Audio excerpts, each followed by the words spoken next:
Greetings, everybody. This is Alex, and I'm here with Daniel Dumbrill. Hi, everybody. Nice to see you. And of course, we have a lot of guests on today's program. I'm sure you guys know most of the names on. We'll just bring them on without further ado to the program. No problem. And I just wanted to say a special thanks to all the audiences that have joined the program today. Our panel, Cyrus Jansen, Patrick Lancaster, and Alex Christoforou. Thank you, gentlemen, for joining today. Really appreciate that. I know everyone's busy and, well, Daniel, it's weird sitting here with you. It is. It's quite different, isn't it? We're usually in our own little studios, in our own little rooms. So this is going to be a little bit of an interesting challenge, but it's, yeah, definitely good to see everybody here. Just want to say a special thanks to all the audience as well for tuning in. We're broadcasting on our Facebook channel, which has over 1.3 million subscribers as well. Thank you, Patrick, for including your audience for today's program as well.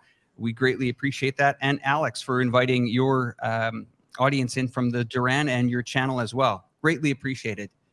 Let's get into it. Here's going to be a couple of topics that we're going to talk about today. Of course, China and the world economy, Ukraine and Russian conflict. We know who and what to direct that to. The Hong Kong-Taiwan situation and the COVID policy. I think we should let's skip the China world economy first, and let's get into the latest news on the Russian conflict. Alex, I saw a video from you this morning. Maybe you want to share that with our audience, what that was all about. The video, could you guys hear me? Yeah, the latest one that you did, yeah. Oh, well, what's going on really right now is Soledar. That's the big news on the ground. The Russian Ministry of Defense, they have come out with an official statement, and they have confirmed that the Russian military has indeed taken Soledar. All attention is now turning to Bakhmut, though there are reports, specifically from the Washington Post and the Wall Street Journal, that ran just the other day, which claimed that Ukraine is now looking to retreat from that area as well and to set up defensive lines further back. So that's according to the Washington Post and the Wall Street Journal.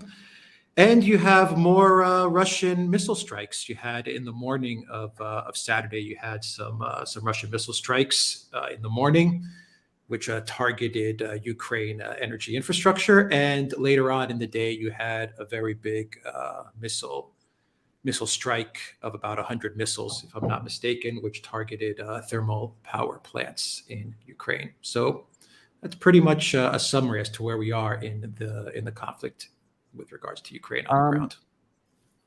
Did you see Zelensky on the Golden Globes? Yes.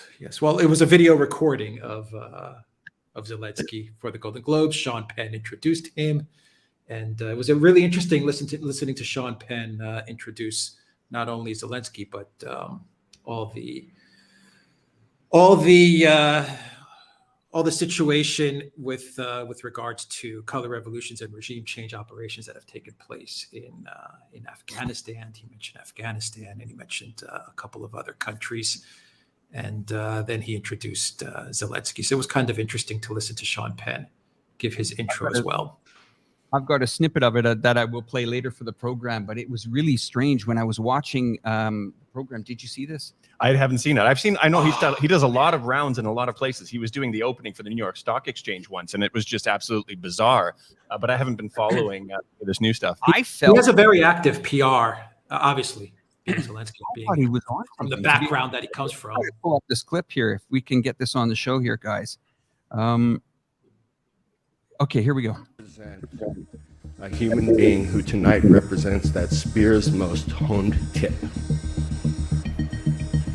Ladies and gentlemen, dear participants of the 80th Golden Globe Award ceremony, the award was won at a special time. The Second World War wasn't over yet, but the tide was turned. All knew who would win. The war in Ukraine is not over yet, but the tide is turning, and it is already clear who will win. Global mainstream media are facing a trust crisis. A recent South African poll also revealed that 89% of those who participated do not trust the media. People down. And they don't just lock them down and say, we're going to give you a slap on the wrist. I mean, they are having guns and people with guns going to door to say, but we'll shoot you. They may not care about the humanity of this. I mean, Right. to us, we're thousands horrified. of people dying Horrified. would be something we'd have to stop the nation for. To them, 1 million people, that's just a number. Well, there we go. I have to tell you, that was really creepy with Sean Penn's going really, I don't know, it's really strange. I mean, this guy has, I mean, you know, I used to watch him with Fast Times at Ridgemont High. That's what I remember him as, Spicoli. But this guy, I mean, he gave away his Grammy. I mean, it's bizarre. Was it? Yeah. Who was it that gave away? No, it was a Oscar. No, Oscar. Was that Ben Stiller or who that was somebody who went? That was Sean Penn. That was Sean Oh, Penn. it was Sean the Penn. Oscar. Yeah.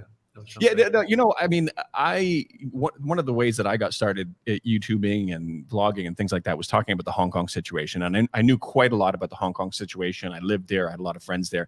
So I'm really careful to not form opinions on, you know, too strong of opinions on this whole conflict that's going on with Russia and Ukraine. But the thing that's really bizarre to me is just seeing the attention that this is getting and just the hypocrisy around the whole thing.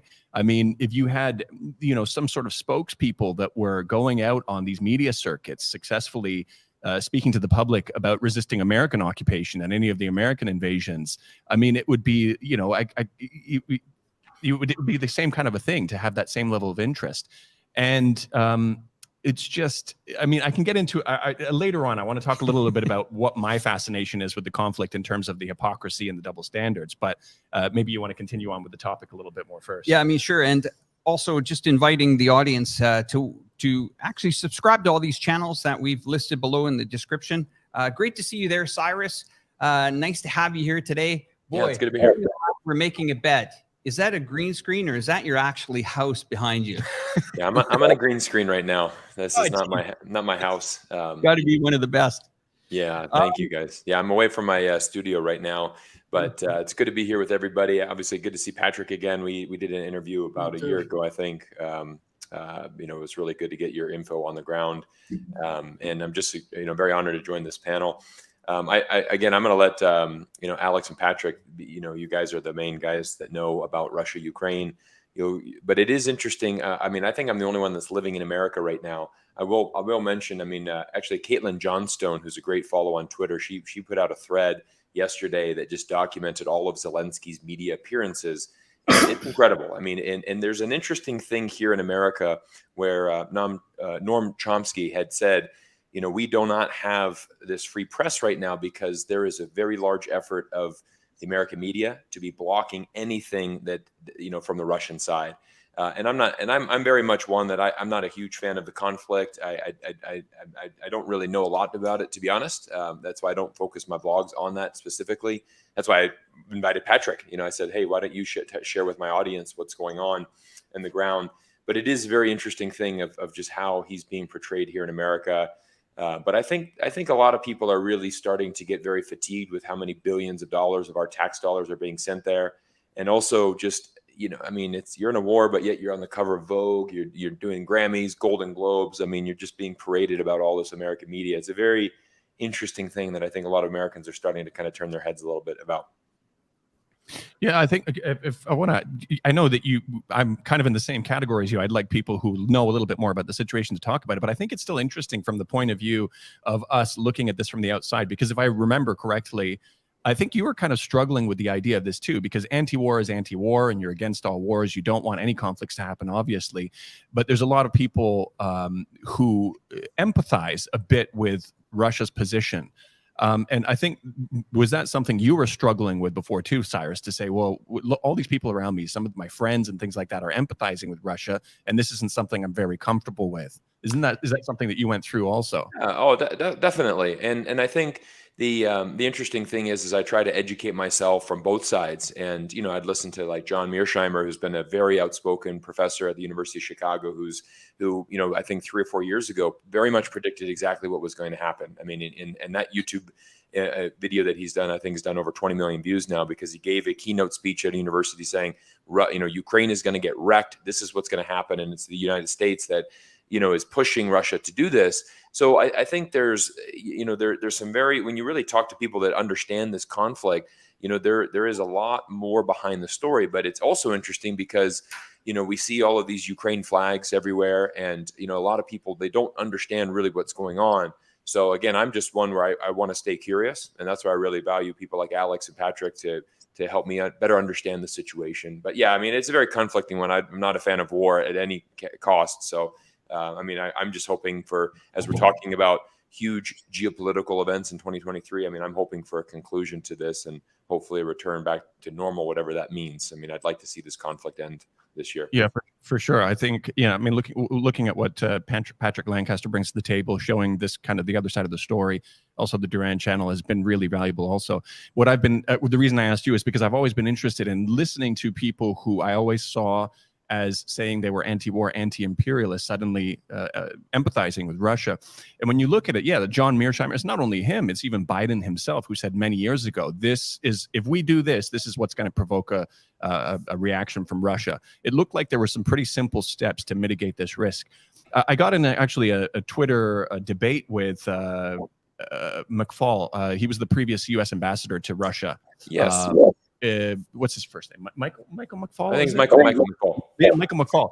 Because he posted, he said Russia had nothing to be afraid of with NATO. NATO would have never attacked Russia unless Russia attacked one of NATO's allies. And so I replied to him. I said, well, which ally did Libya attack? Because obviously there was a NATO bombing campaign of Libya that basically bombed them back into the Stone Age, one of the richest countries in Africa, right? Just destroyed them. And he replied with, well, he was going to commit genocide in Benghazi, so we had to do something. So it was punishing him for crimes he had not yet committed.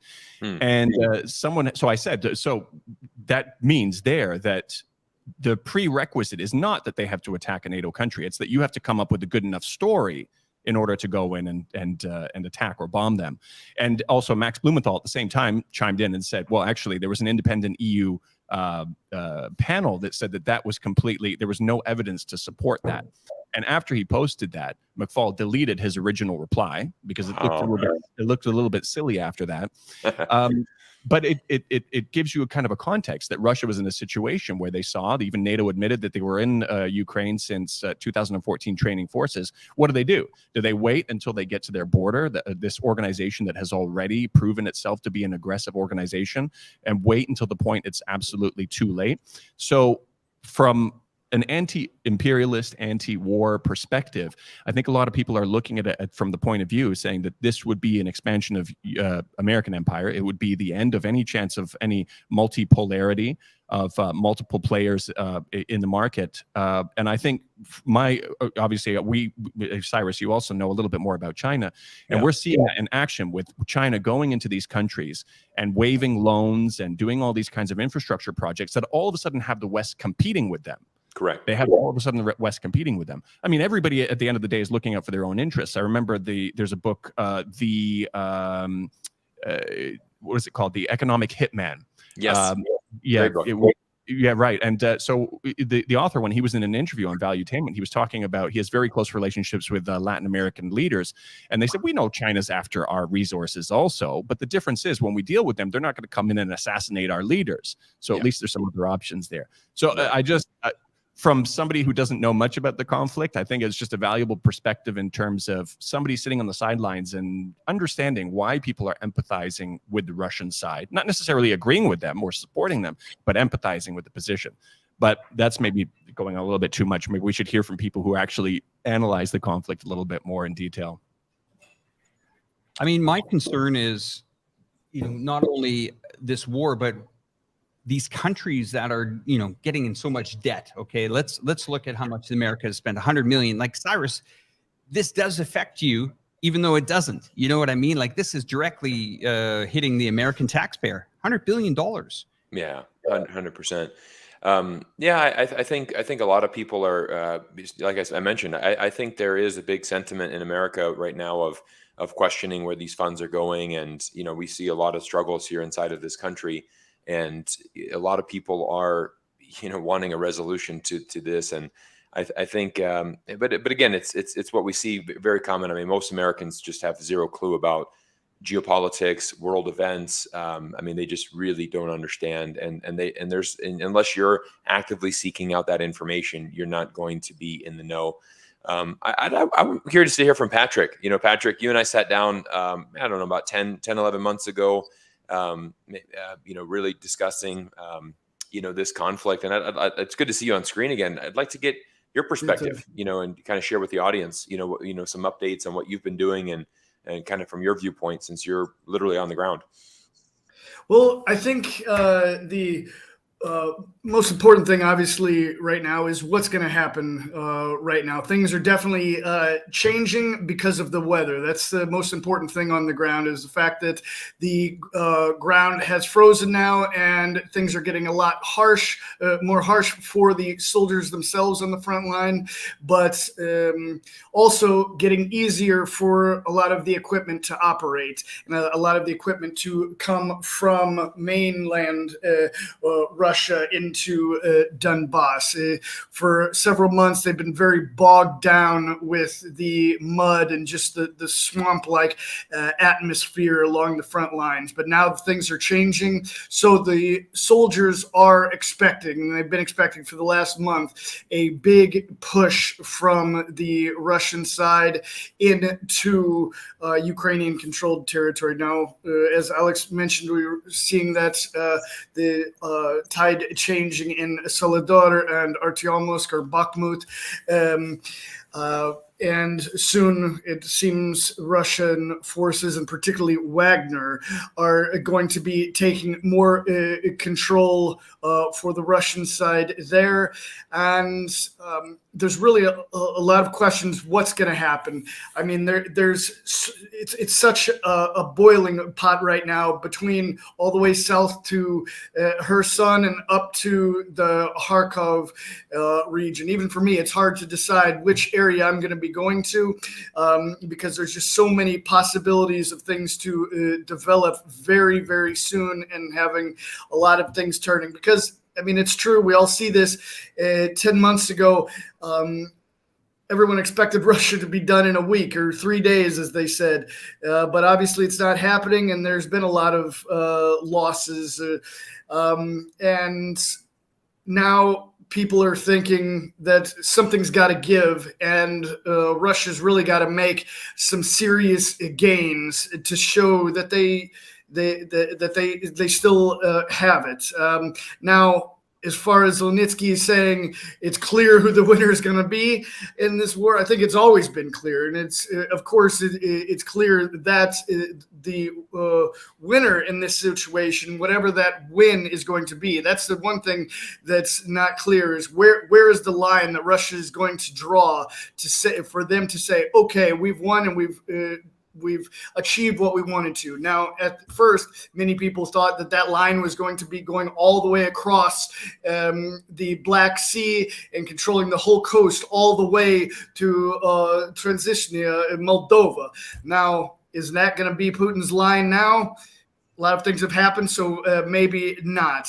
But Russia's going to mark a line for their achievement and their win, as they'll call it, and whatever that is, it's going to be not great for Ukraine, or what was previously looked at as Ukraine. But the fact of Zelensky saying Ukraine is going to be the clear winner, I mean, with, of course, the exception of NATO fully moving into Ukraine with troops on the ground, I think anyone with a slight bit of intelligence knows that who's going to come out on top. It just depends on what that top is going to be in this.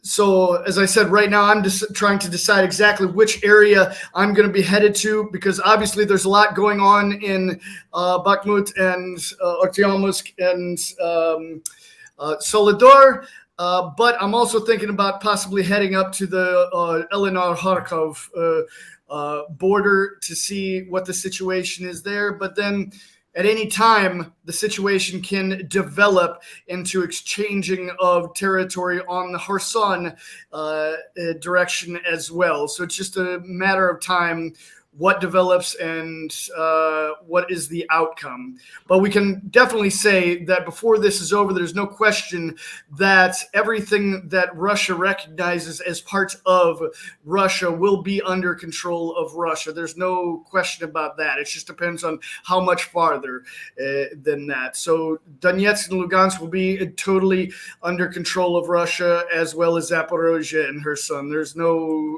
doubt about that. But when that's going to happen is the question, and how it's going to happen.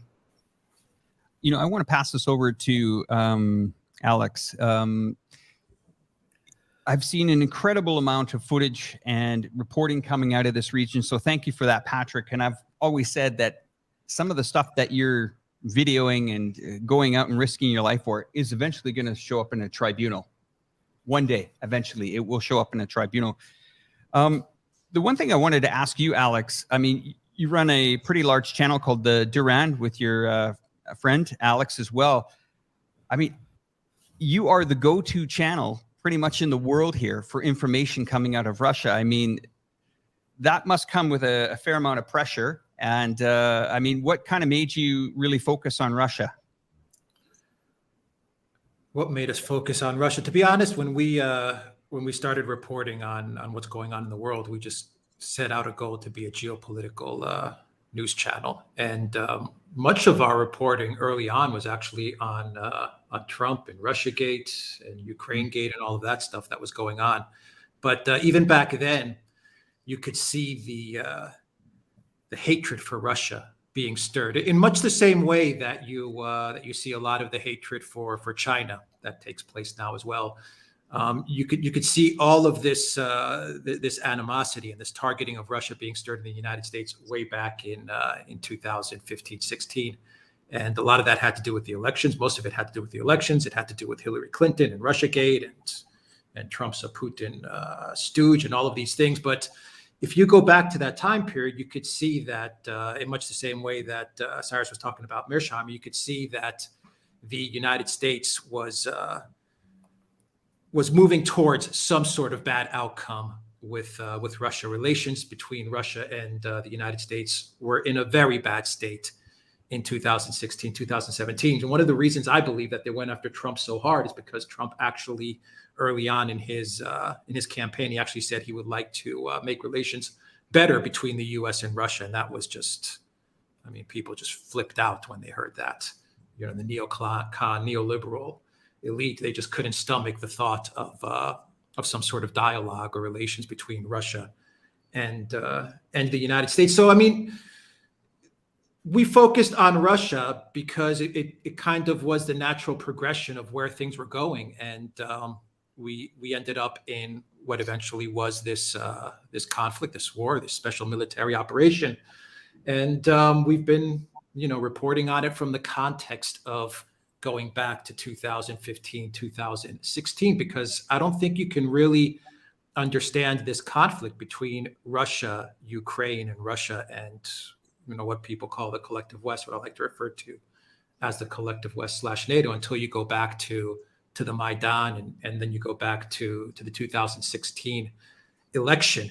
And I think that's how a lot of people in the rest of the world, 80% of the world, also see what's going on between Russia and the United States and NATO. They don't just take it from the context of this war started on February 24th, 2022, which is what Zelensky and the collective West media would like the narrative to be. I think a lot of people realize that this goes back to 2014 and the Maidan coup, maybe even further back to the first regime change operation in Ukraine that dated in 2003, if I'm not mistaken. But you know, this has been an evolution. This conflict has been an evolution. And for 8 years, from the Maidan up to the 24th of February, Putin gave constant and consistent warnings that Russia's security has to be addressed in the context of Europe and vis-a-vis NATO.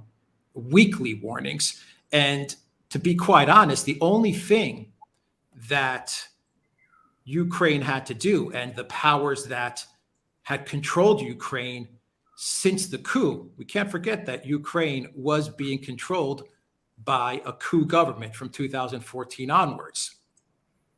The government of Yanukovych was a democratically elected government. No one disputes that, not even the United States. And that government was overthrown by the Obama White House and by the European Union. But Putin was consistent in saying the one thing that we need to have happen, and the one thing that the West could have done, is for Ukraine to just say that they're going to be neutral. Right. They had the Minsk agreements, which now we know, according to Angela Merkel, Francois Hollande, as well as Petro Poroshenko, 3 parties that were involved in the Minsk agreement, they all have come out and said that they had no intention to follow or enforce the Minsk agreement. Okay, so we know that now, but all Ukraine had to do was say, we are not going to get into NATO. We have no interest to go into NATO. And then this conflict would have been averted. But that was not the case. We actually saw a ramping up of the rhetoric for Ukraine to enter into NATO.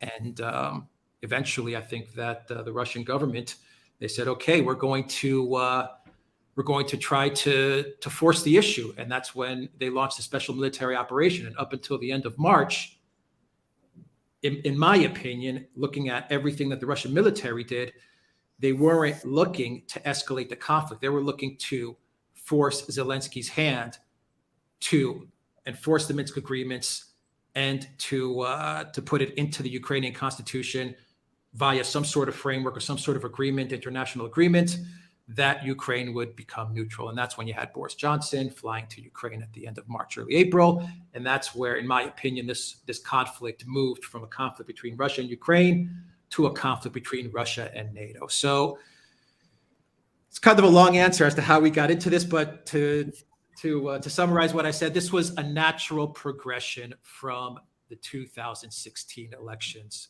up to today. I mean, this was baked in the cake for the collective West. And going back to what Cyrus said about Chomsky and Caitlin Johnston, they had an interesting article on Consortium News where I believe Caitlin Johnston, she quoted Chomsky as saying that the collective West continues to frame this war as an unprovoked conflict.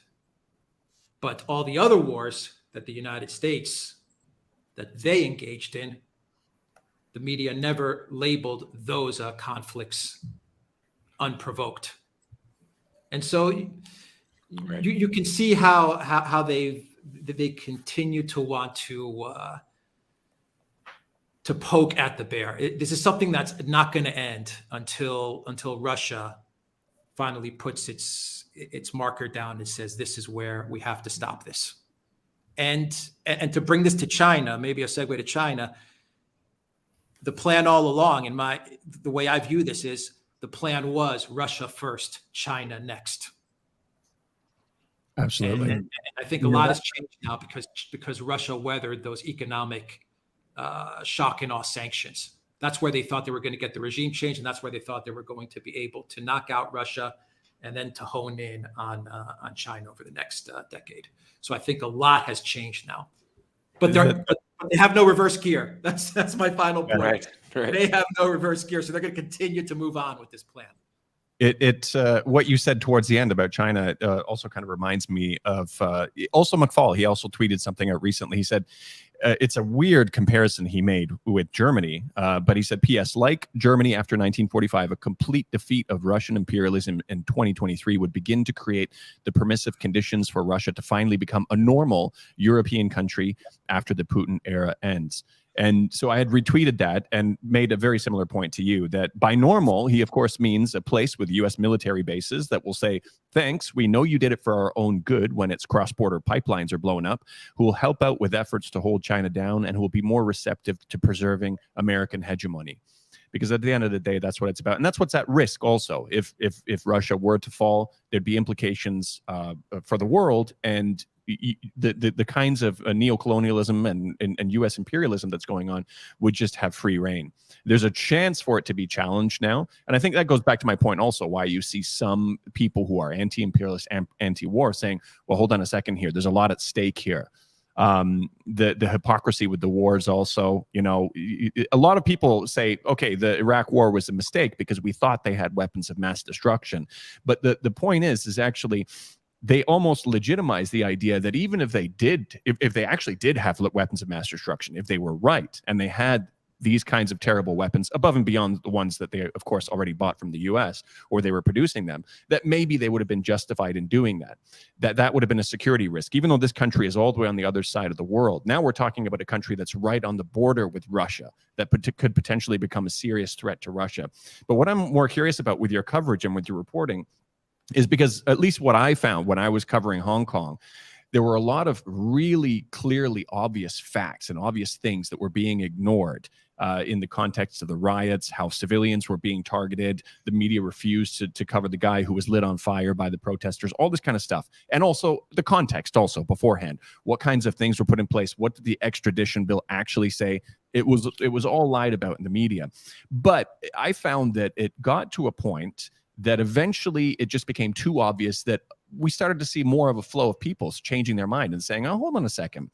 Now, it's fascinating to me to see with Ukraine, people absolutely denying that there's any sort of a Nazi issue in Ukraine, that there's any sort of a Nazi battalion. You even got NATO that, I don't know if you guys saw when they tweeted out that Happy Women's Day photo with Ukrainian female soldiers. And then when they realized that she had a Nazi patch on her arm, they had to delete the photo. Of course, the internet never forgets, and there's screenshots of that now. But to get to my question, Alex, when you're doing this reporting and you're seeing these people that are just resisting basic facts or the context or the history, are you seeing any sort of a shift, or is it improving where you do see people coming over to the other side and saying, okay, well, hold on a second here. Maybe there is a context. Maybe I am looking at this a little bit too black and white.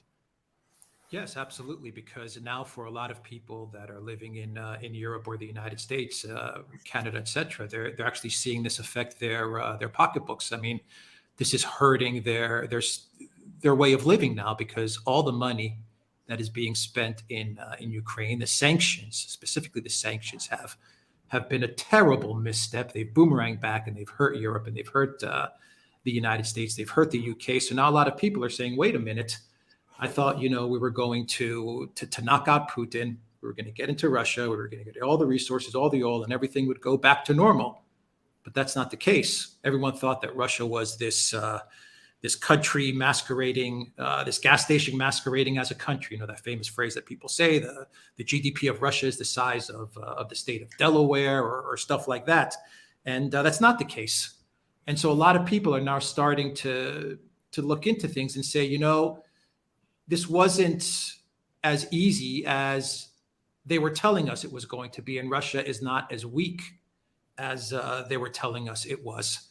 And now we're seeing 9, and we're about to go on 10 sanctions packages from the EU, which one after another is hurting the European Union more than it's hurting Russia. Russia has pretty much put the sanctions in the rearview mirror at this point. I mean, they're moving past the sanctions, but the European Union is hurting more and more. The more that time goes on, the more the European Union is going to suffer from the effects of these sanctions. And so the more it hurts the everyday citizen, the more I believe that everyday citizen is going to be like, wait a minute, maybe I need to look at this a little bit differently. There was just a poll the other day out of Hungary, and the Hungarian government put out a questionnaire, and they posted those results about the sentiment of the people with regards to sanctions against Russia.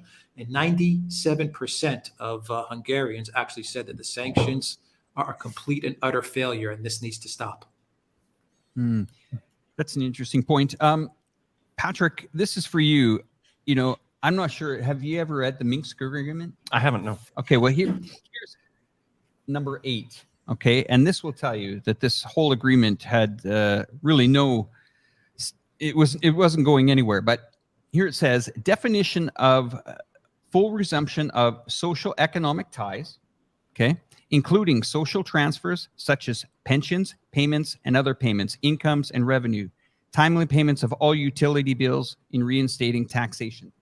So here's a country, right?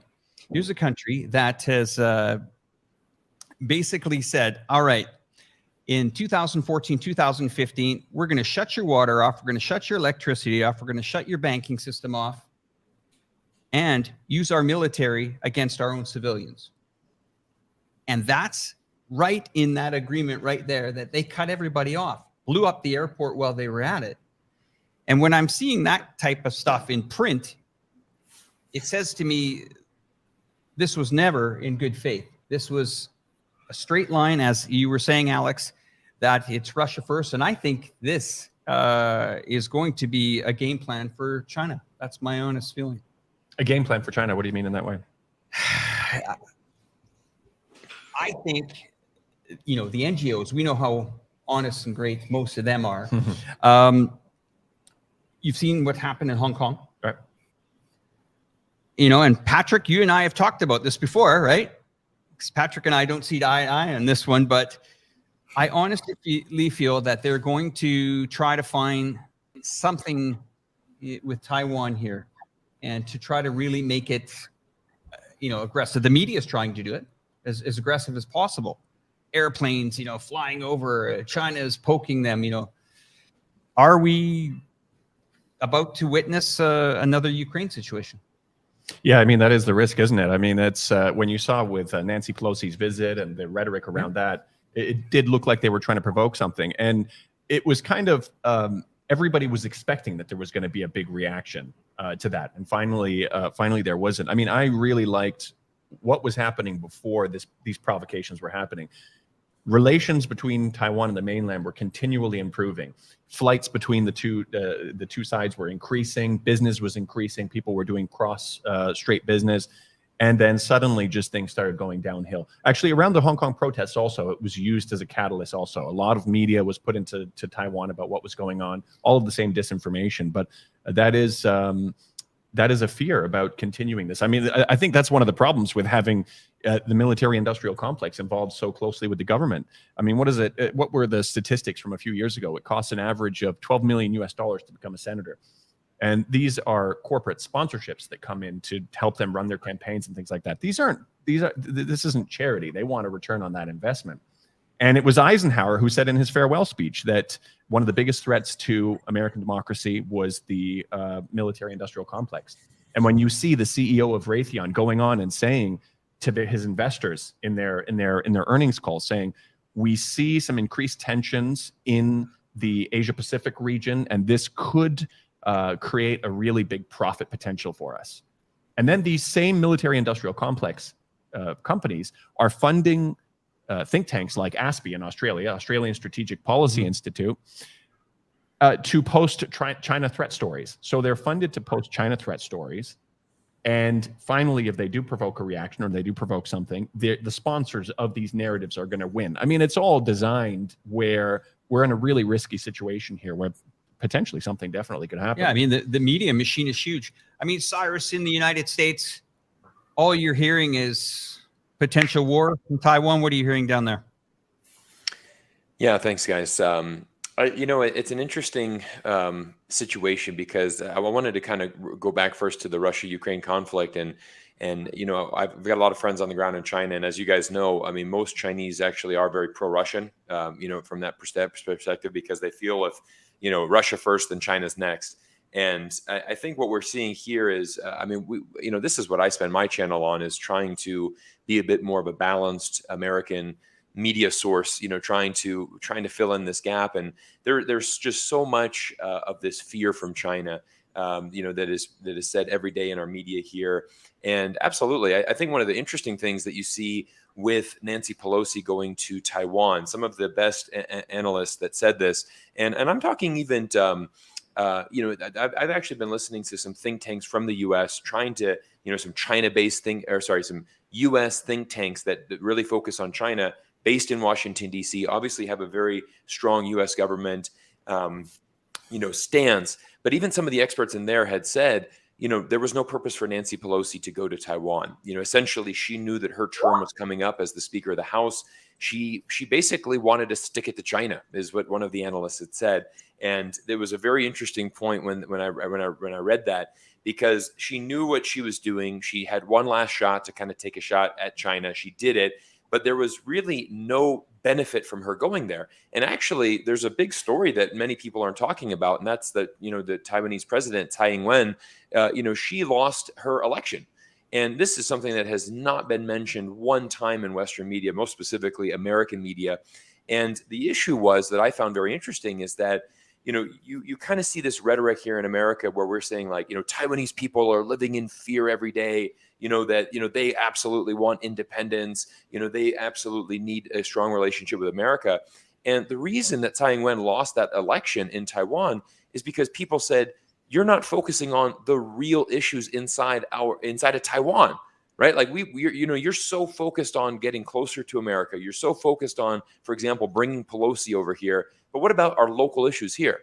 And, I think it was maybe a year ago or 18 months ago, The Economist came out and said, Taiwan, the most dangerous place in the world. And I'm thinking, really? Like Taiwan? Like out of all the places in the world, you're going to put Taiwan as the most dangerous? Like, give me a break.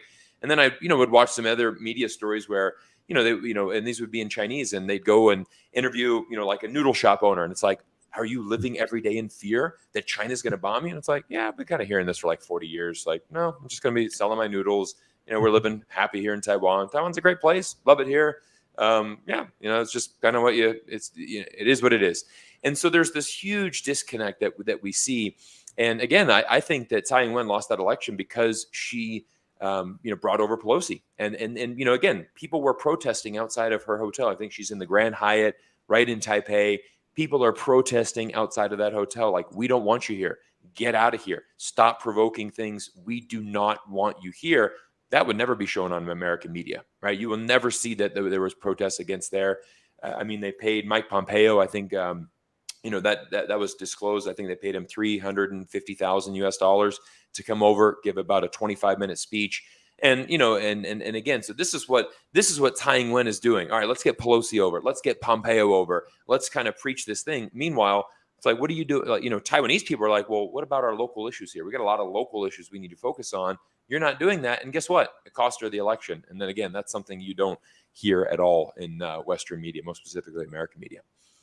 Yeah, I think for a lot of people who already got to the point, because it's interesting when Alex was saying that people empathize with the situation and they've looked at it a little bit differently because it's affecting their pocketbook. So there was this early catalyst that allowed people to say, well, let me take a step back. If I'm paying this much money into this, let me take a step back and take a look at this. You don't have the same situation in China and Taiwan. It's not really affecting anybody in the West, the discourse over this. But it would be, when you really think about it, for somebody to empathize with Russia about the security risk that was posed with bordering Ukraine, with Ukraine and what was going on with NATO, it should be fairly easy for people to empathize with the security risks of a conflict being provoked via Taiwan, the same place where the Japanese had launched all their attacks from on China. It's of incredible strategic importance when you are targeted by a country like the US. And I think people should be looking out for all the same warning signs about saying, well, are they trying to do the same things in Taiwan that they were doing in Ukraine? And from what we can see and what you've explained also, it does look like the same kind of things are going on. Yeah. Yeah, I would have to say that, adding what Daniel was talking about with, the NATO involvement. I mean, I remember talking to you about the story about the Yugoslavia and what was going on there. I mean, that was 78 days of an aerial bombardment. They absolutely destroyed that country. It has never been, relived its glory days. And I think that's why you're seeing the pushback. Just to focus with Alex here for a moment, I notice in a lot of your reporting that Serbia comes up a lot. And I think that they've seen this too many times. And I think that with Serbia, I think they're going to be a holdout when it comes to more the pressure from the European Union. I mean, Alex, you've done a lot of talking about Serbia in some of your conversations. I mean, what do you think why are they the ones that are standing out the most of the countries in Europe? Oh, well, I mean, the friendship between Russia and Serbia is, I mean, it's unbreakable at this point. And any Serbian president who would dare to impose sanctions on Russia, he wouldn't last long. He or she would not last long in office, because the sentiment of the Serbs at this point in time is full support for Russia, and Serbia is in a very tough situation, because they're a country located smack in the middle of Europe in the Balkans, and they're surrounded by the European Union and NATO. And that's what we've seen over the past 15 years. We've seen NATO slowly just swallow up all of these little microstates all around Serbia and put them into the alliance. And they've surrounded Serbia, and Serbia's been that holdout. And you go back to the Michael McFaul tweet that you were talking about, and what about what NATO did to Yugoslavia and to Serbia? I mean, there's a lot of commonalities between Russia and Serbia. Serbia, Yugoslavia, Serbia, the Slavic culture, the Orthodox religion. These are things that Serbia would never be able to, in my opinion, to align with the European Union or with the collective West and go against Russia.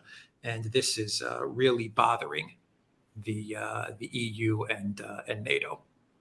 As are other countries, as is the fact that India has not gone along with the sanctions against Russia. Turkey is a NATO country that is playing it neutral. I mean, there are a lot of big, important countries that are seeing this conflict in a very different light.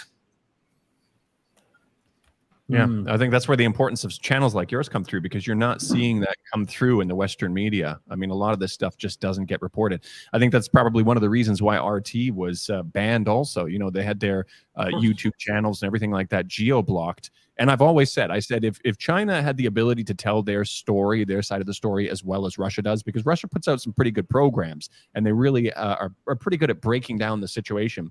Going Underground is one of my favorite shows on RT. They run it out of London, and they talk to all of the people that Western media would never speak to. Like, for example, Gaddafi's spokesperson after, their country was destroyed, hearing his side of the story.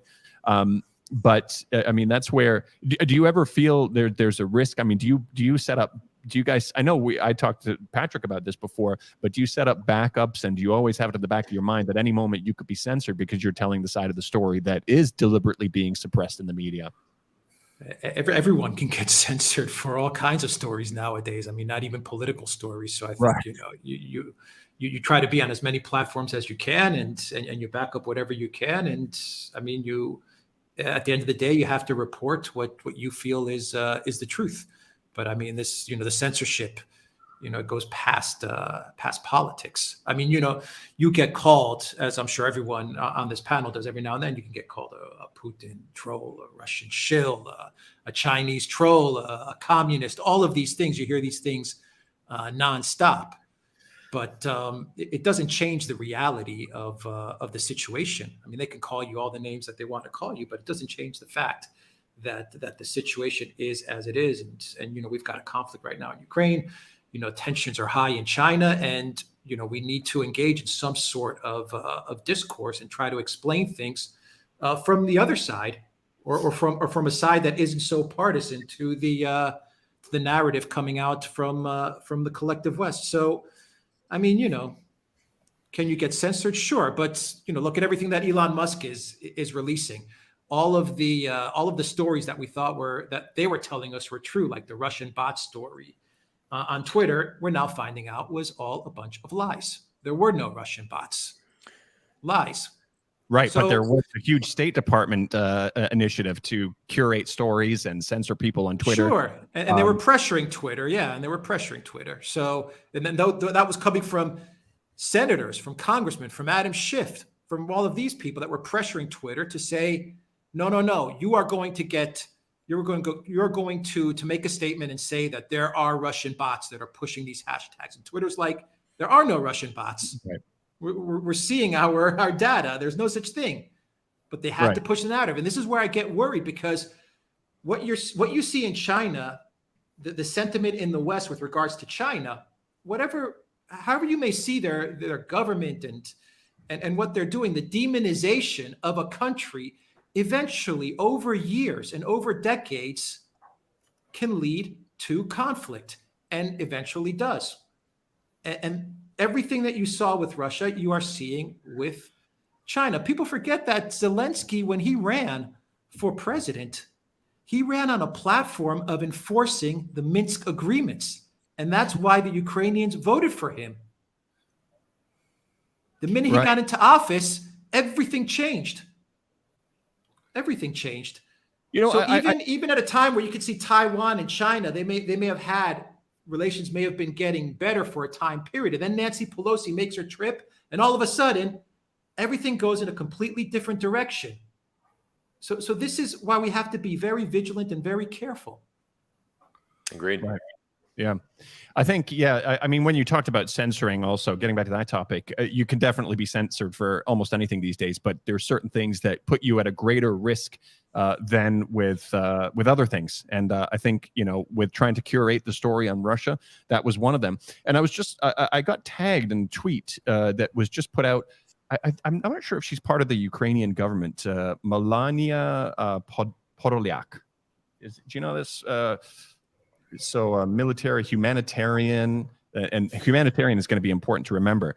So I want to read this tweet to you. And if this was directed at anybody else, this person would be censored right away. They would have lost their account. So what she said, because it looks like, and maybe you can talk about this after one of you who focus on this a little bit more, either Patrick or Alex, but there was a situation where there was a residential building that looks like it was hit. The Russian missile attack is being blamed for that. And what she tweeted out was, "It is absolutely fair for me to wish all Russians and Russia be wiped off the face of the earth. It's not hate speech. It's not horrible of me. It's just fair." Now, I mean, that... If you can imagine, for example, if somebody was upset with a missile strike from Israel against Palestine, and somebody said something like this against them, that would be an immediate suspension. They would be absolutely, completely demonized. They would be taken off of. So every platform they would have been taken off of. So there are certain things that are obviously putting yourself at more risk if you're on the wrong side of the narrative. But with this in particular, I don't know if you guys have heard anything about this residential building, or if it's too early to know too many details about this. Yeah, Patrick? Yeah, I've heard bits about that. Now, this is kind of the normal thing when civilians are hit on the Ukrainian side. Ukraine says it was the result of a direct Russian attack on a civilian area, and Russia says it was the result of Ukrainian anti-aircraft rockets hitting Russian cruise missiles above the city and redirecting them, and the anti-aircraft weapons hitting the residential buildings. Now, we're not sitting on top of the rockets. I'm not in that area. I tend to try to stick to what I see with my own eyes, but that's the two sides. Ukraine says it's a direct attack on residents, which doesn't really make sense if you're looking at it from the Russian side. And Russian says that it is a result of anti-aircraft rockets coming back down and hitting residential areas, like we saw in the beginning weeks of the war, when there was a rocket that made a direct hit on a residential high-rise building in Kiev, where it was clear that the motor of the rocket was still running. And now Ukraine said that was a Russian rocket. Now, these Russian rockets, when they're coming down, the motor would not still be hot, and flames would not be coming out of the back of the motor. The flames would be coming out of the back of the motor if it was an anti-aircraft rocket that was coming back down. Now, so in that instance, when there's actual video evidence, we could say that it was a Ukrainian anti-aircraft rocket or anti-missile rocket. Now, on this attack today, we can't tell, but we just have the two different sides of the story. Yeah, I guess, I mean, it's war. At the end of the day, there are going to be casualties. There are going to be things like this that happen, and nobody wants to see this. And that's more the reason to hope that there's a quick end to this. But that goes back to, at the beginning of the show, when I was talking about the hypocrisy, what's really interesting, when you hear the things that people think should happen to Russia and should happen to Putin as a result of this, to be, whatever it is, even if they want to believe all of the stories and they don't want the context like that you just gave, and they say that, well, these are things that are deserving to go in front of a tribunal. These are things that he needs to be persecuted as a war criminal. And I think Caitlin Johnston made this point too. It's like, well, you can't selectively do that.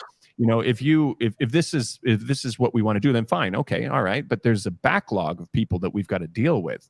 From Tony Blair to Bush to Obama, to all of these people who committed these kinds of war crimes or launched wars on false pretenses. Otherwise, you don't really care about this. You're just weaponizing it and you're just targeting people with it. Show that you care about it and lead by example. Okay, let's see what you do with your war criminals first. That's kind of the way I look at it. So the whole thing for me, focusing on this, and it's interesting, like even if you don't take a strict side in this conflict, people want to force you into a box and they can't take a moment to think about it and say, well, hold on a second, you're right. If this is what I think should be done to people who do these kinds of things, then why aren't we pushing for this kind of stuff with our previous leaders? But it creates a whole dynamic where there is this one-way accountability. And I'll give you some context also with some people who vlog about China or talk about China. A lot of the times they are reluctant to talk about the negatives. There are negatives. It's nothing like what the media says. But the reason they're reluctant to is because that's the piece that needs filling in. That's the piece that's not being told. But also, if there are issues, you could take the smallest issue in a country that's being targeted by the US, and when that's published, it can sometimes lead to real consequences. It actually leads to real sanctions or real, actions against that country. And it's like kind of with, Human Rights Watch, for example, that organization, they appear on the surface to be balanced. They will outright call George Bush a war criminal. But what happens with that? Nothing's going to happen with that. Everybody knows George Bush is going to walk free for the rest of his life, and he's never going to be tried for any of the crimes he committed or any of the wars that he launched under false pretenses. But when Human Rights Watch comes out with a report saying, oh, this is what's going on in China, those reports are actually used for sanctions and actually used to take down a country. And in a lot of cases based on imagining that China might be doing the things that the US actually does around the world. So that kind of goes into the hypocrisy that I was talking about expanding on a little bit earlier on. But, right. Yeah. I think one of my concerns is when you're talking about people being reluctant to either write things or say things about China. I mean, let's look at this panel here today. I mean, pretty much everyone on this panel has either had a hit piece written about them, be deplatformed, demonetized. I mean, Patrick Lancaster was the first guy I ever met that lost his monetization on YouTube. I mean, that is unbelievable. Now, if we didn't have the Patrick Lancasters or the Durans or the Daniel Dumbrells or the Cyrus Jansons, who would we have? And I'm not saying that in an arrogant way, but I'm saying that in a way that there's a concern here. And my concern is we are putting our necks on the line to try to get the message out to the public, but the media machine will come back and they will hit us as hard as they can. Now, let's look at Patrick. If we could bring Patrick up on the screen here for a bit. Patrick, you and I have had this conversations many times about how you survive. I mean, you're on a hit list. You've been demonetized by YouTube. You've been cut off by pretty much all the crowdfunding organizations. I mean, how are you getting the message out? How are you surviving down there? Well, YouTube was the first, as you said, to demonetize me. I think in 8 years of my reporting here with over 2,000 in-depth reports in Donbass, I think I've been paid about $300 from YouTube in total. But yeah, all my work is crowdfunded. Occasionally, I've done some work in the last years with some other agencies, particularly during this year, or 2022. did some work with India, but it was more of a point of to get the information out to that continent about what the situation really is here on the ground. But the vast majority, 99.9% of my funds come from funding from my viewers. I'm totally crowdfunded and independent. Back in the day, in 2014, 15, and 16, I was a freelancer selling video to different agencies like Associated Press, Reuters, Russia Today, Ruppli, and all across the board. But then when many of the Western channels came up with lying about my material. I can give you an example. When I was in Pervomaisk in 2015, went to a location that in the morning had taken a Grad rocket attack from Ukraine territory.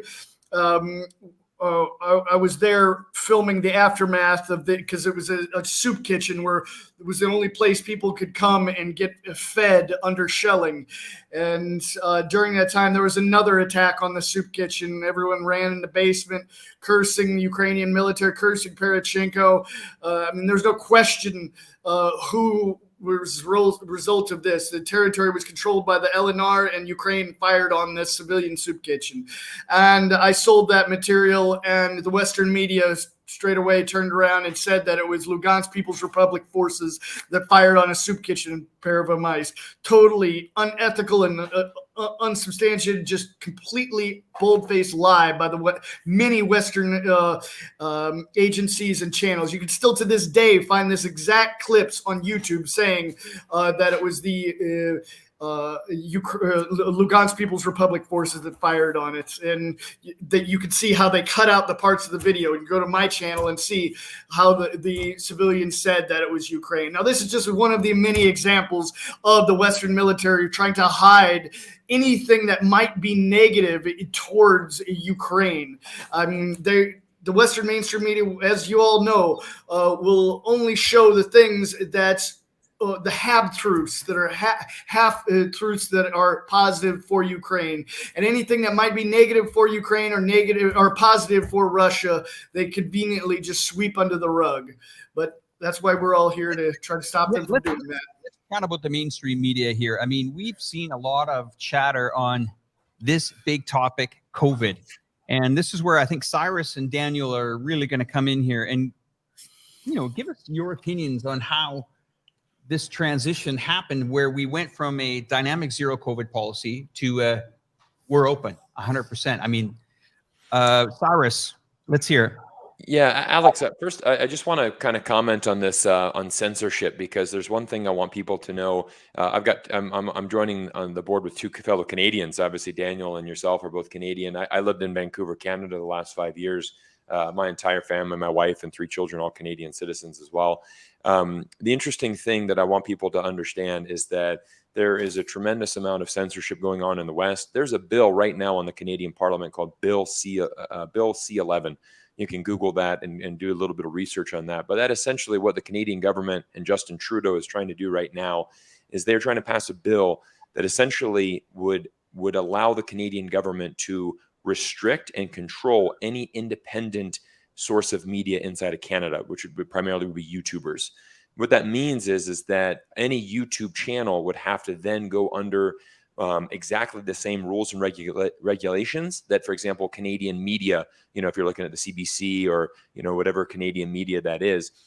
So this is a huge deal that's happening in Canada, and there's been a number of Canadian YouTubers that have come out and made videos about this bill, because what it allows the government to do is that if you take a position that is something the government doesn't believe, they can essentially censor your content. That's exactly what's going to happen.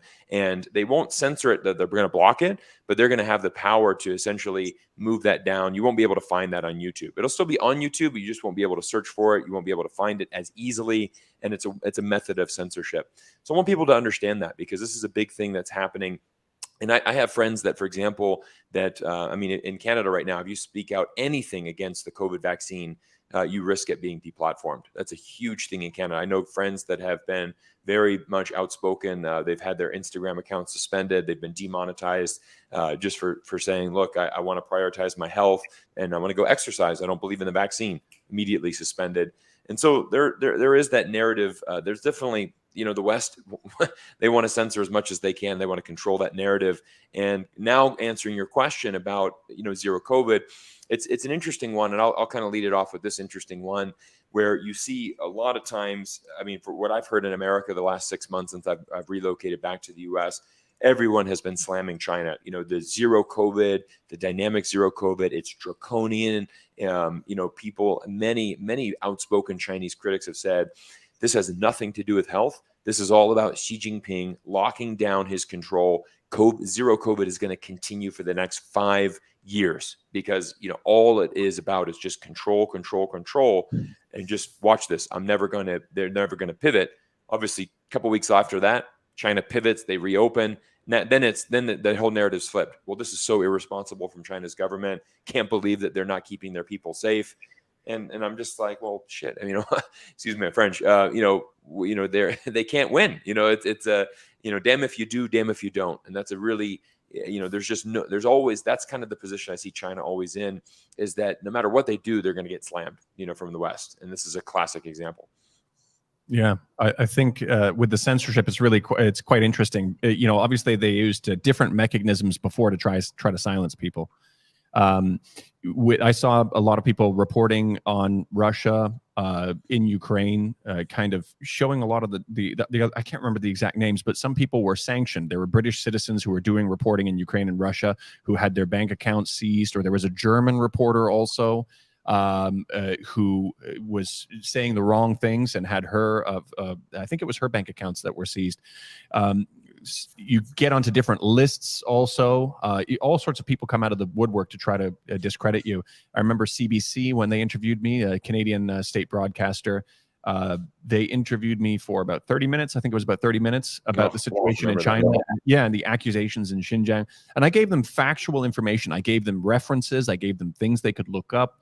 I was very careful about what I said and how I said it, because I knew that they were going to search for something to take out of context.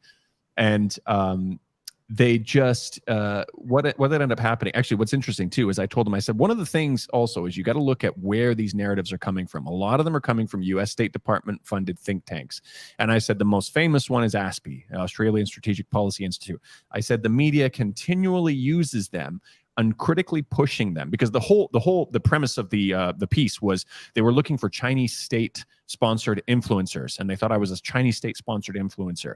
So I said, the irony here is that the stories that they're confronting me with are coming from U.S. State Department funded think tanks. And when they bring ASPI on as experts for their panel or for their story, they never ever disclose that they are funded both by the U.S. State Department and the military industrial complex. So what did they do? They did their report. They brought on ASPI without mentioning all of the things that I mentioned, did exactly what I said they would do. And they took, from our 30-minute interview, they took a 3.5-second clip of me saying something that made it sound like I was agreeing to something that I wasn't agreeing to, or saying something that I wasn't agreeing to, and completely flipped it around. So they have an ombudsman that I reached out to, and they finally admitted. They said, oh, okay, we're sorry. We're going to put a correction on it. But the damage is done, right? Everybody's already seen it.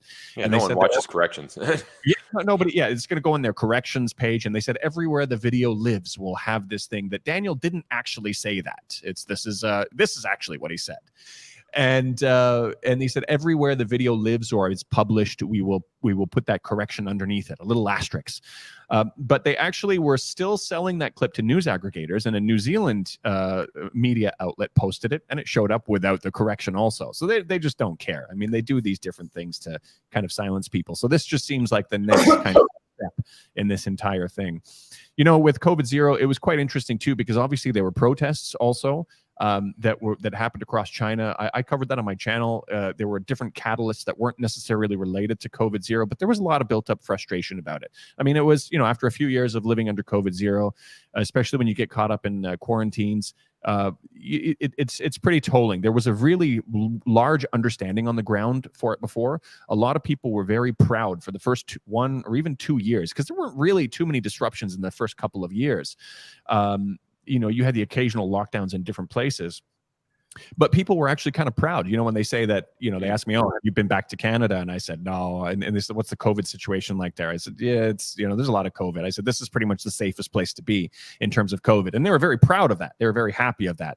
Correct. But slowly it kind of wore down, and people are like, what's the exit plan? There was some poor communication around in that sense. But what was interesting was when the protests happened, I even had one guy, this, pretty famous anti-China activist from Australia. He tagged me and said, this is what's going to happen. These protesters are going to get mowed down, and then Daniel's going to come out with some sort of a line to excuse it.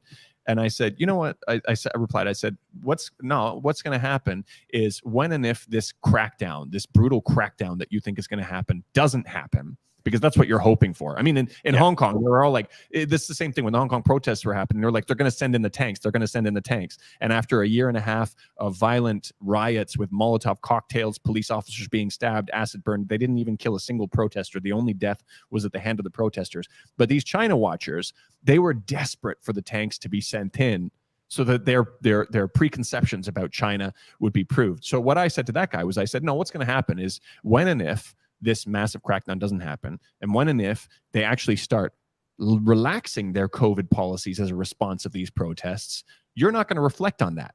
You're not going to say, hold on a second, maybe I was a little bit wrong about that, because that's exactly what happened. Shortly after the protests happened, things opened up. Now, there's a lot of mixed feelings about that, because I mean, there was this has been going on for nearly 3 years, and you would think that it wouldn't just be like, okay, we're open. It was kind of very sudden, and it was kind of, after years of getting used to doing, regular COVID tests and all this stuff, all of a sudden seeing the booths taken down, you hear about the barriers around medium risk and high risk communities being taken down, and everybody's like, "Ooh, hold on a second, this is kind of getting risky." But everybody, it was amazing how fast COVID spread here. Whatever the variant was that was here, it just ripped through everybody. There was no escaping it. And maybe that's what happened also. In addition to the protests, maybe they said, there's nothing we can do to contain this strain. It was just, I never imagined anything like this was possible. I mean, my whole family got it.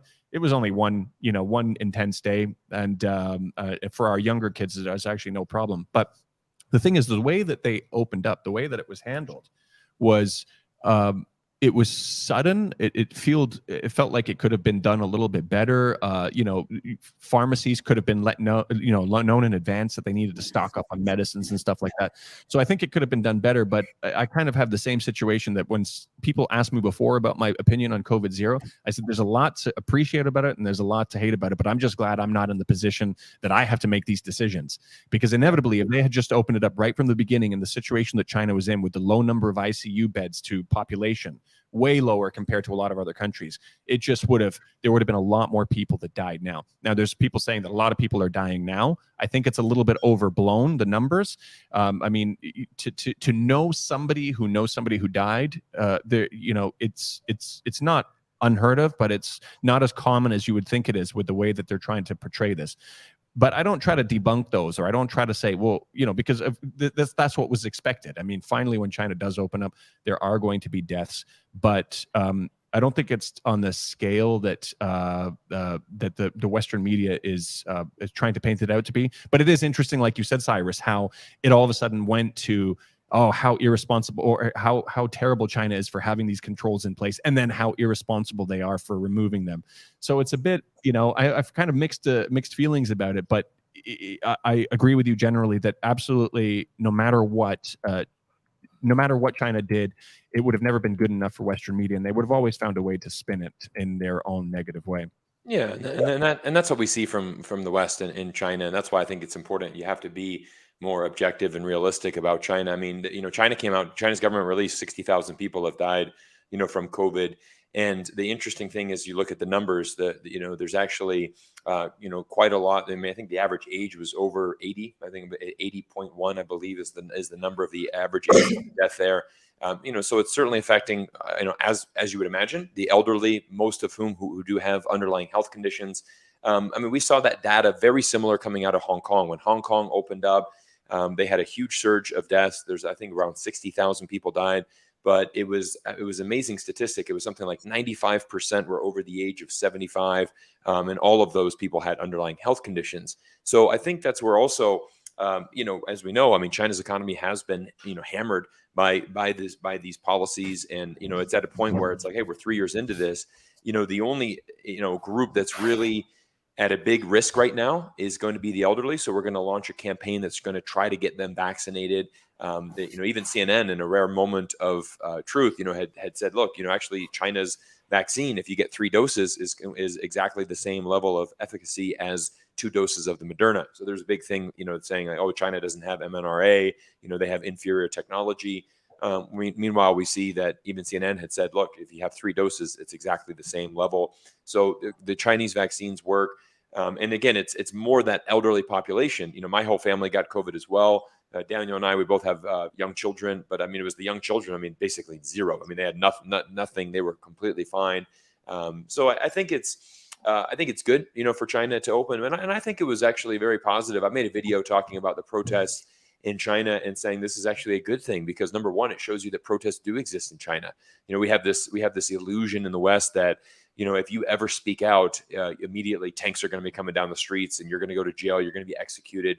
We have these very, very wild imagination here in the West about what's actually happening in China, where actually protests are very common in China. Happens all the time. We've seen numbers of protests, happen all over China in 2022. We'll continue to see that. Chinese people do continue to speak out, whether it's on social media or other mechanisms. So again, it's just always kind of looking at it from just trying to be a little bit more realistic about, about what's going to happen. But I think, it was interesting. I made a number of videos from a consumer electronics show. I've been showing that was on the ground here in Las Vegas last week.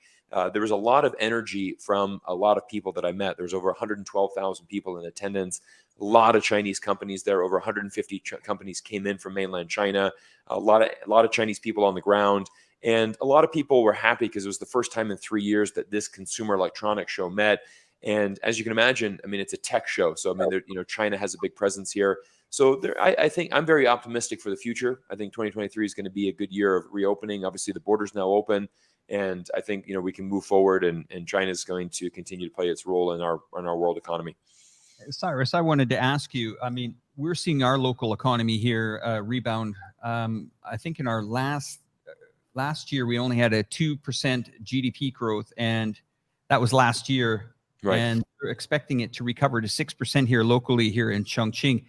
We're also, I don't know if you're aware of this, Daniel, but there are organized tours of, companies getting on flights, going to Europe, going to the United States, going out and, really trying to promote their product.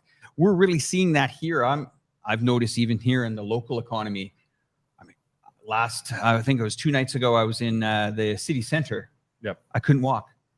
It was like just jammed, and I haven't seen that in a year and a half of being here. So the recovery is there. Cyrus, you were at the Consumer Electronics Show. Are you feeling that push? What did you sense from the Chinese there? Well, I think what's interesting is my last video I made, I kind of highlighted some of these companies, and a lot of them were. I've even spoke to some American executives who said, look, we need this relationship with China, right? Our company would not be possible. It wouldn't be profitable if it wasn't for China. And I think there's a huge disconnect, right? Our politicians here in the West are preaching to us that we need to decouple from China. We don't need China. Let's just, do everything internally. But that's not how the world makes progress, right? We live in a global economy where, and we've seen this going back to the Russia-Ukraine conflict. When you sanction Russia, no one could have thought, how the implications on the global economy and how that has really backfired amongst certainly European countries, but even here in the United States. And that's where, I mean, we miscalculated with the sanctions, and sanctions never really work. I mean, there's not a lot of proof of really a successful track record with sanctions to begin with. But it just shows you, and that's kind of what I mentioned, with, okay, well, look at, for example, Germany. I mean, how reliant they are on that Russian gas. I mean, I spoke to some German nationals on the show, and they had said, it's kind of, Germany is still very pro-Ukraine, and they're going to keep fighting this. But one of the German nationals that told me, he said, it's interesting because we're spending so much more on heating and electricity and this cost of energy right now, but it's okay because we kind of have a lot of reserves. We have a lot of people are using their savings right now, and it's almost like we're doing this for the noble cause. But I think what's going to happen is in the summer, when people realize, oh wow, I don't have any money to go on holiday now because I've been spending it all on my energy to stay warm this winter, that sentiment's going to change a little bit. So again, I mean, I'm one that is always preaching that we live in a global economy, that we need to find ways to work together. So I think I saw a lot of energy from that show and a lot of willingness to be working with China. And I think the opening up is a great thing. Yeah, I think a lot of countries are going to have to really pay attention to how they handle this influx of Chinese passengers also, because I mean, I think, have you seen the videos of Thailand welcoming? Oh yeah, that's awesome. I mean, yeah. Let me get you to the numbers with this here, okay? So I was chatting with my wife the other day. We lived in Thailand for about 5 or 6 years. The Chinese were responsible for 25% of tourists that went to Thailand. 11 million. And Cyrus, you and I think, looked at the charts the other day on this. Yeah. 11 million in 2019. 2020, they had about 1.5 million, but that was taking into consideration January, February numbers. And then, of course, the lockdowns happened. 2020, it was 13,000 people. And now they're expecting maybe 1 million. And they're getting excited about that. That is 10% of what they normally got. So I think it's more of a wait and see here. I think people are still kind of nervous to travel. Nervous to even, when you go to the train station, you're expecting to be a COVID test or to show your codes. Yeah. And I'm still always reaching for my phone when I'm trying to get into the shopping mall. Or in fact, when I'm going to the shopping mall, I'm thinking, is it open? Because shouldn't there be somebody out there with a temperature thing and a big QR code to scan? So there's that. It's really kind of locked into, these COVID protocols that they've had here in China. But I want to pose this question to the entire panel here. I mean, China is really going to be pushing the button here to try to get this economy going. Is this going to be impacted by what's going on in Russia? And I think, I'd like to hear everybody's opinion with that. Is that going to be derailed by this ongoing conflict in Russia? Or, I mean, I can't think of the connection personally, but I just want to actually follow up on the tourists going abroad, going to Thailand and being welcome, politicians coming out. I think this is going to be, well, they just came out with an article also that I think it's I can't remember which airport in Australia, they're going to have to hire 2,000 new people to cope with the influx of Chinese travelers that are going to be coming in. I mean, this is going to be a massive job creating opportunity also. Massive reboot. Yeah, I mean, I think it's going to do a lot of good things for the global economy. South Korea, I don't know what's going to happen with them, because when the Chinese passengers showed up in South Korean airports, they had to wear yellow tags around their necks. And then finally they came out with the numbers. They came out with the numbers of how many Chinese passengers tested positive for COVID versus from other places, and it was equal to or lower from people coming from other places. I'm going to add to this. You want to know where the Chinese are going to be traveling? They're going to Russia, because this brand new EV. Alex, maybe you can comment. You've talked about this on your program a few times about this new visa that the Russian government come up with, the e-visa. Yeah, the e-visa. They've actually had it for about a year and a half, but they're extending it. And it first started out as an e-visa, which would grant you access to St. Petersburg and Kaliningrad, to those areas. You could travel there by plane, but you could only stay for 8 days. That includes your arrival and your departure. So about 6 full days, let's say, in those areas. And it was just a visa where you would apply online and you would get approved within a matter of a couple of days. And that was it. No trips to the embassy, none of that stuff. And now they've extended it to cover, I think, just about every major city, every major region in Russia, if I'm not mistaken, if not all of Russia, is going to be covered by that. And I think by June 2023, the foreign ministry said that they should have that visa covering all of Russia for, I believe, that they were hinting at maybe 30 days. I believe now they've extended it to 14 days, the e-visa, and I think they're going to make it by June to cover 1 month. So Yeah, it's going to be a very simple visa. Yeah. I had a friend just send this to me a while back, and it's a screenshot of showing Moscow and promoting going to Russia, and that is in a Chinese travel brochure. So why wouldn't they go there? I mean, if you think about it, I mean, the airlines are still functioning. There's no grounded airlines like the Russian airlines can still fly to China, no problem. Well, don't forget that the airlines coming from Asia, coming from the east to west, can use Russia. The European airlines cannot fly over Russia.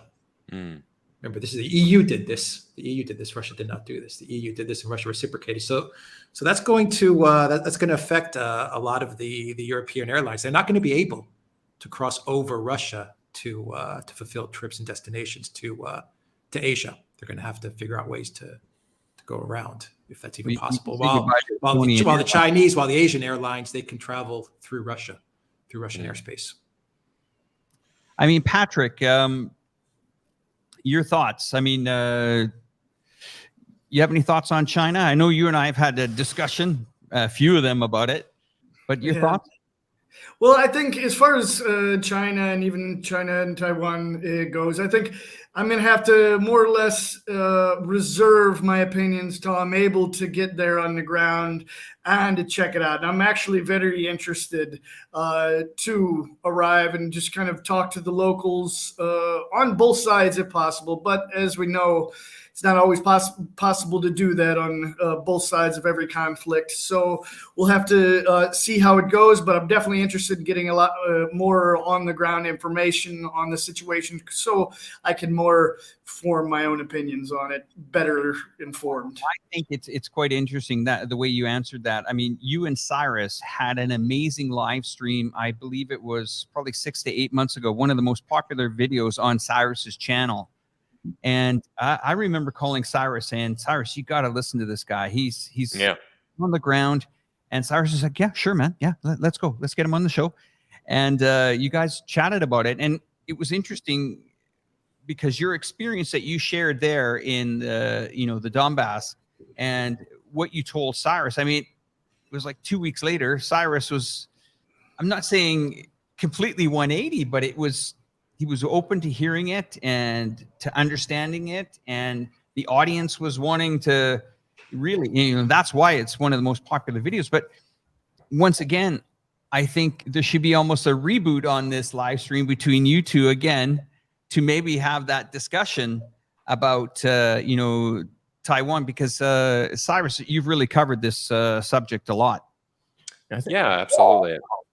No, I appreciate Patrick coming on my show, and it was one where I'm always trying to stay curious, right? And I think that's what I just want people to do, is always question the media, always just do your own research. And when Alex, you introduced Patrick as, hey, there's an American that's been on the ground since 2014 in Ukraine. I mean, he absolutely has a voice that needs to be heard. So I think when we're listening to guys like John Mearsheimer, Patrick, guys that have a lot of knowledge, Alex as well, the Duran, you guys do a fantastic job. So, I mean, I think it's just about, educating yourself. And I think that's what I try to promote. And again, it's the same reason why, when we go back to China, as you, Alex, and Daniel on the ground there in Chongqing, I mean, what China is really like, compared to what is being presented in our Western media. There was an interesting clip. Alex, I don't know if you saw. Did you see this thing that blew up yesterday with Jackson Wang? Yes, the singer. He was giving a concert in London, and he basically had said, there's a lot of propaganda. He's like, I'm proud, I'm from China, and he's like, if you guys ever go there, you'll realize it's a pretty dope country, and so that went viral and everyone was talking about that.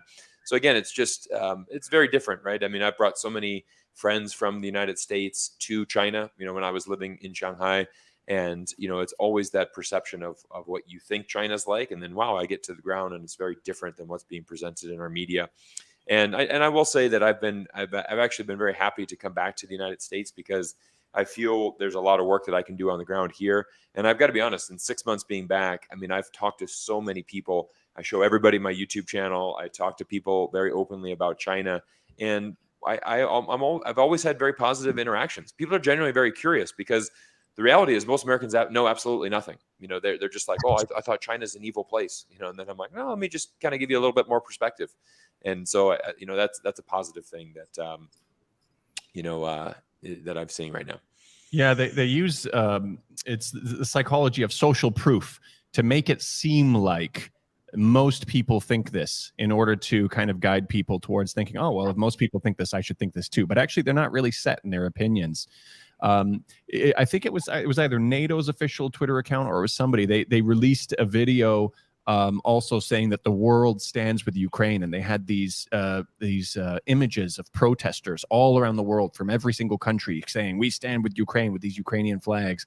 And some people were kind of laughing at it, because the image for Sri Lanka, where the Sri Lankan protesters said Colombo, there wasn't a single brown protester in sight. They were all foreigners. Right. And but it's a very powerful tool, the psychological tool of social proof, where you say, well, everybody else thinks this, so you should go along with it. So probably the people you're interacting with are like that. They're just like, oh, I just thought everybody thought China was evil, and that's it. But they're not as invested in it as people make it seem like in the media. I want to go back to, with Patrick. I really appreciate what he says also. Before he forms an opinion, he wants to go on the ground. He wants to investigate it himself. I think that's the thing to do. And that's why I'm really careful about forming opinions on other topics, because I saw that when Hong Kong is a place that I knew personally. My kids were born there. I lived there. My kid went to school there. I sat down with protesters also. I knew people who joined the protesters, and I just listened to both sides. And then I formed my opinion. And then, so with Russia and Ukraine, I can see a lot of parallel. There are some things you can do from afar. You can say, well, hold on a second. I've seen this act before. I've seen this before. I've seen these kinds of omissions of details before. I've seen these kinds of people absolutely unwilling to acknowledge basic facts. So there probably are some things you can see from afar and say, oh, there's a lot of parallels here. It does look like something's being provoked here, or things like that. But ultimately, at the end of the day, having a cautious approach, like Patrick saying, you know what, you really got to get on the ground, or you really got to get in deep, I think is the right way to go.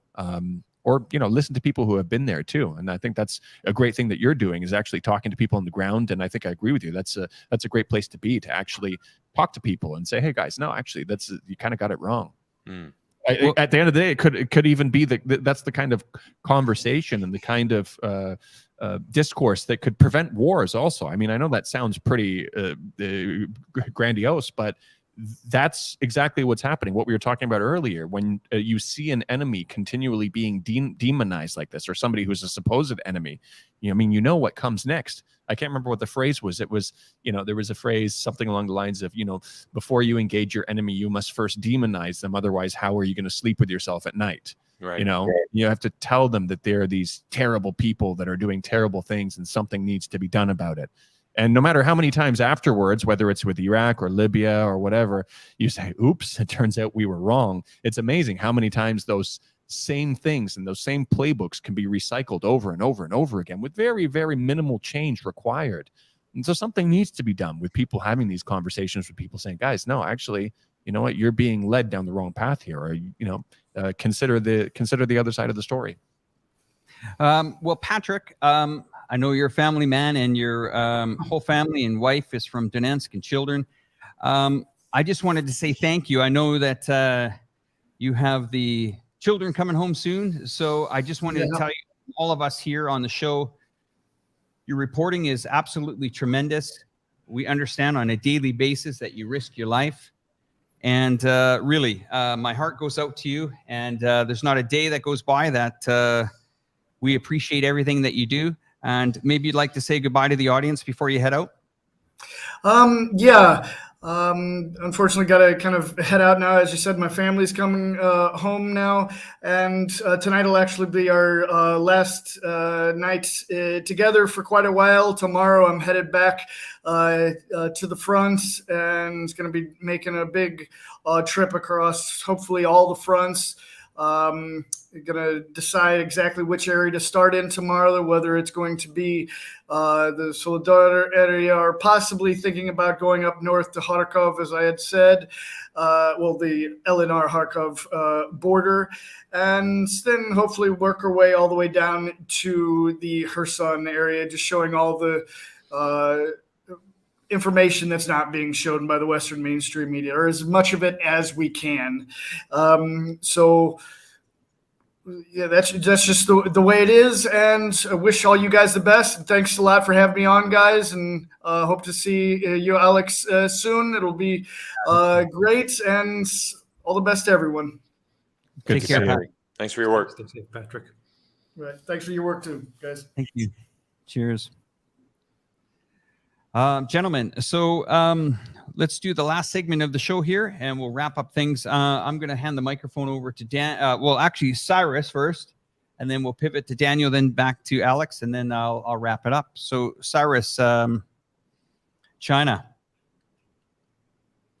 All right. Well, I kind of made this point already, but I'll just mention it again. I mean, I think this is 2023 is going to be a very pivotal year for China.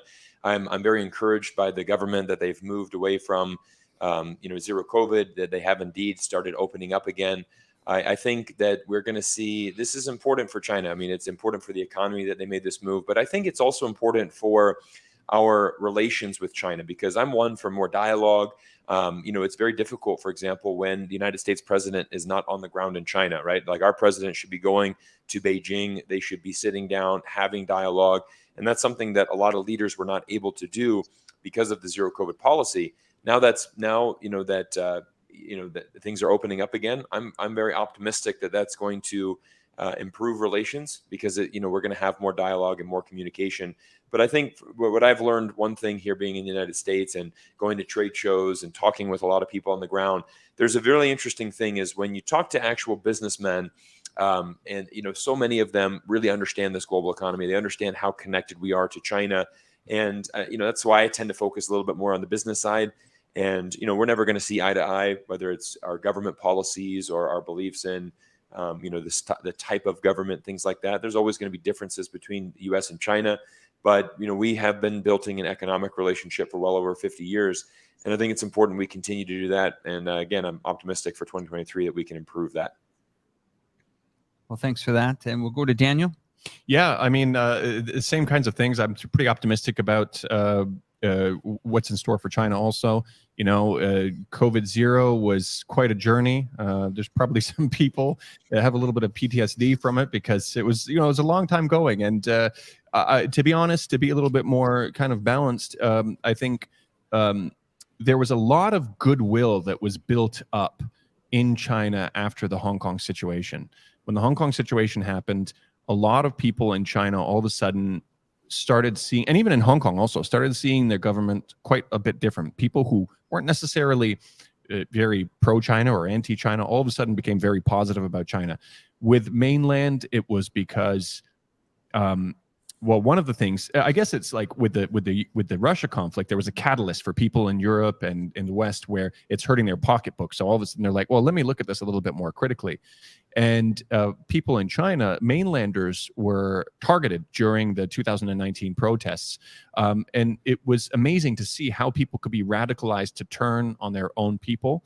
All of a sudden with, the first district elections after, like district council elections after the protests, it was really kind of split down the middle in terms of how many people voted for pro-democracy parties and pro-establishment parties. That's kind of a flexible word, won the majority of the seats, but when you looked at the number of votes, it was kind of split down the middle, and it kind of made people think a little bit more about what true democracy is. I think it was Ben Franklin who even said, there has to be a better system of democracy than 2 wolves and a lamb deciding what's for dinner. Right. And that kind of really emphasized it in Hong Kong, where it wasn't the protesters who were silenced. It was the people who were against the protesters. They were afraid to speak up. They were being attacked. Their businesses were being burnt down. I remember when a Hong Kong artist came over to Shenzhen, I picked them up from the Shenzhen Bay Bridge to take them to their pop-up gallery. And they said, as soon as they crossed the border, they're like, finally, I'm free to say whatever I want. This is them coming from Hong Kong into the mainland. And so there was this buildup of where people all of a sudden started to see, and then finally, the last piece of context also was seeing how the Western media completely misrepresented what was going on in Hong Kong and how they ignored certain things. There was a lot of goodwill that was built up with the people. COVID-0 has a little bit more of a mixed opinions, especially with how long it took and how sudden the opening was. So I think, there was a study by the Harvard Ash Institute before that showed that the Chinese government enjoys 90+% support from their people. This was before COVID. I don't know what it is now. It probably went down a little bit, but I would imagine it's still higher than most Western government support. And you really got the sense of that. And Cyrus, I'm sure when you were in China also, that a lot of people were really, really positive about their government. I think that's going to be built back up really quickly, even for the people who are like, oh, I think this COVID-0 thing could have been handled better. And I feel pretty optimistic for what's coming for this new year. Alex from the Duran. Well, China opening up is good news for China. Good news for Russia. Very, very bad news for the European Union. Very, very bad news. Because as China opens up, it is going to suck up all of the commodities, the energy, the gas, the oil that right now the European Union is outbidding all the countries around the world to store up on. And so China re-entering the world economy is going to really hurt the European Union in a very, very big way. And the European Union is going to have a choice. Do they continue down this path of sanctioning Russia, or do they finally pull back? And so I think the more China opens up, the worse it gets for Europe, the higher the costs will be for European businesses, to the point where this deindustrialization that we're seeing is going to really ramp up. They're going to be priced out of the markets, out of all the markets. China's going to suck up all the gas, all the oil, all the commodities, and things are going to turn really, really bad for the EU if they don't change course. Thank you for that. And Patrick, Patrick has left the program, and I just want to say thank you again to him and his viewers that are still with us. Alex, maybe you can explain to our viewers where they can find you, how they can find you, what platforms that you're on. Yeah, you can find us on the Duran. You can find us on my channel, Alex Christofor, as well as Alexander's channel, Alexander Mercouris. We are on YouTube. We are on Rumble, BitChute, Odyssey, Telegram, Rockfin, and the Duran.locals.com. That is where you can always find us, is on the Duran.locals.com. I really appreciate you taking the time out of your Sunday for us. And thanks again. For all you that haven't seen Alex's channel, is actually one that I actually wait for to get my news every day. It's I put the headphones in and listen to it. I mean, it's fantastic coverage that you do. Really appreciate and commend you for your hard work. And as well, Cyrus Jansen, thank you. And Cyrus, where can our viewers find you? Yeah, best resources right here on YouTube. Also pretty active on Twitter as well. And if you want to, and also LinkedIn. So they'll just type in my name, Cyrus Jansen. Okay. And Daniel Dumbro. Yeah, I'm on Twitter, a little bit more active on Twitter than I'm on YouTube, but just under my name, Daniel Dumbrill. I haven't been making many videos recently. You know, my thing was the Hong Kong protest. That's what I knew. And then I got to a point where I kind of felt like, you know, there were people who just didn't, they were going to believe what they wanted to believe. And I kind of lost hope a little bit in the fact that conversations could still move people. But after listening to Alex and Cyrus, I think these conversations are still really important. So who knows, I'll start uploading maybe more on YouTube and maybe doing some more stuff with you. So I'm on YouTube under my name, Daniel Dumbrill. And I just want to again thank the audience. We hit the 5,000 mark for the show. And all the channels are below in the description boxes. Whatever channel that you're watching from, all the links are there. So don't forget to subscribe to everybody's channel. Gentlemen, once again, thank you very much. We won't leave the audience high and dry. We'll just play a bit of outro music so everybody can say their goodbyes. And once again, really appreciate it. I was a little bit nervous tonight. You did okay. I was a bit nervous. It was kind of, this was a little bit experimental, wasn't it? It was, but I think, yeah. And, trying to talk to everybody in time zones. Patrick answers maybe once in every 48 hours, says, yeah, I'm in. Alex, I know you got a tremendously busy schedule. Sorry about that. But, and then Cyrus is on a complete time zone. I think you woke up at 5 a.m., Cyrus. So, actually 4, but yeah, that's all good. Anyway, that's it from us here on a Sunday. And just want to say once again, thanks very much. And we'll talk to you guys soon. Take care. Take care. Good to see you guys. Take care, guys.